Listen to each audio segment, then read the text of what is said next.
আমার স্বপ্ন একদিন পূরণ হইবে স্যার। শোন, তুই সেসব স্বপ্ন দেখিস না, যেটা ভাবতাছ সেটা সম্পূর্ণই ভুল। এই স্বপ্ন দেখা তোর জন্য ঠিক না। তুই যেই কাজ করতেছস না, দিনে কয় টাকা পাস? 400-500 টাকা। তুই যদি দিনে 7 বেলাও কাম করাস না, তাও তোর পোলারে ডাক্তার বানাইতে পারবি না। তুই কি এটা বুঝোস না? দিনু নামতে পান্তা ফুরা, তার আবার বড় বড় কথা। ছাড়েন থেকে। কেন স্যার, গরিবের পোলাপান কি ডাক্তার হয় না? এই বুড়ি, এই তোর সাহস কথা বলে তুই আমার মুখে মুখে আবার কথা কইতেছ? এই তুই কাম করতে আসছ না, কাম কর, কাজ কর। কি ব্যাপার? আসসালামু আলাইকুম স্যার। কি হয়েছে এখানে?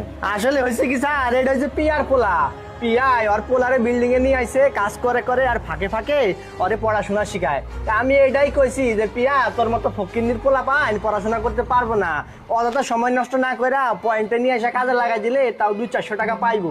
এটাই করছিলাম স্যার আর কি। আচ্ছা, তোমাকে কি মনে করো? কি বোঝো তুমি? অনেক কিছু বুঝে গেছো। শোনো, এই বাচ্চাটা লেখাপড়া করতেছে, কিন্তু তুমি বলতেছো লেখাপড়া দরকার নেই। কেন? ওর মা একজন দিনমজুরি দেখে ওর লেখাপড়া করার দরকার নাই, অধিকার নাই, এটা তোমাকে কে বলেছে?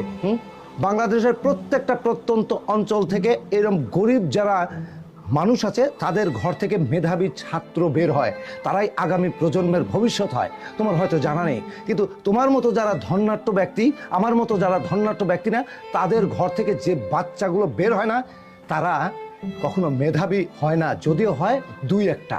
আর তুমি কি, তুমি এইভাবে ওনাকে বলছো যে তোমার ছেলের পড়াশোনার দরকার নেই, এখানে কাজে লাগাবে, অথচ তুমি একবার নিজের কথা চিন্তা করো। তোমার তো ছেলে আছে, ছেলে আছে না? তুমি এক কাজ করো, তোমার ছেলে পেলে যেগুলো আছে সেইগুলোকে লেখাপড়া বাদ দিয়ে এখানে নিয়ে এসে কাজে লাগিয়ে দাও। তখন তুমি বুঝতে পারবে, ও নিজের বেলায় তুমি কোনো কিছু নেই, অন্যের বেলায় ষোলো আনা না। শোনো, সব সময় একটা কথা মনে করবে, তুমি একটা প্রতিষ্ঠানে চাকরি করো, চাকরি করলেও প্রত্যেকটা মানুষের কিন্তু একটা মানবতা আছে। সেই মানবতা বোধটুকু যদি একবার তোমার মন থেকে চলে যায় না, জানোয়ার বনে যাবে তুমি। সুতরাং আজকে থেকে খেয়াল রাখবে, প্রত্যেকটা মানুষই তার রুজি যা কিছু করে তার ভবিষ্যৎ ফিউচারের জন্য।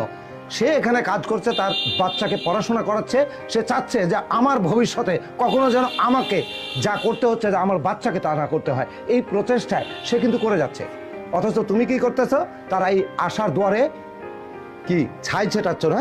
খবরদার, আরিন্দা, কখনো কোনো ওয়ার্কারের সঙ্গে যদি এই ধরনের কোনো আচরণ হয় না, তাহলে আমি অ্যাকশন নিতে বাধ্য হব। সরি স্যার, আর এরকম হবে না। আচ্ছা ঠিক আছে, এই কাজ করো। আর শোনো প্রিয়া, তুমি তোমার বাচ্চাকে মানুষের মতো মানুষ করবে, ভালো স্কুলে পড়াবে।